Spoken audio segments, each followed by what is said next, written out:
So you want to know how to evaluate a limit if it exists, especially when the bottom value equals 0, right? Because usually, when the bottom value equals 0, we're taught originally that it just doesn't exist. But this is not the case for the limit. Even though if you plugged in 0 for h, yes, you're dividing by 0, it quote-unquote does not exist. In this case, we want to see whether or not the limit approaches infinity. Because remember, limits are really just generalizations of where they approach. So before we make any assumptions that the limit doesn't exist, we have to test whether or not it doesn't exist.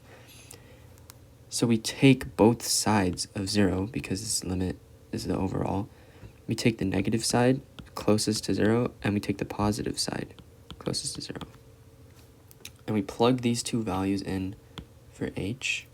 So let's do the negative first. When you plug in the negative values for h,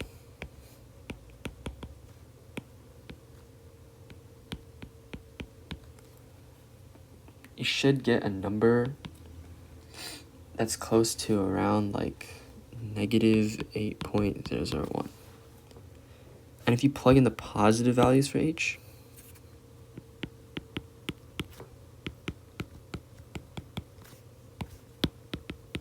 you should get a number close to like 7.99.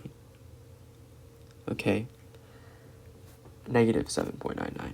Forgot to add that symbol.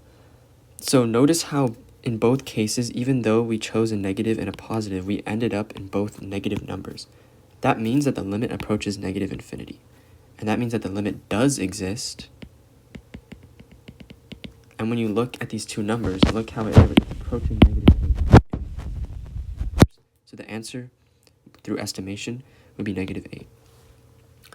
Now, if the numbers were, like, if you got a negative infinity for one of them and a positive infinity for the other, then that means the limit does not exist. Because on the graph, they'd be approaching from, like, completely different directions. Like, one would be going up this way and one would be going, like, down this way, and it just, like, wouldn't work. Because they both need to approach the same.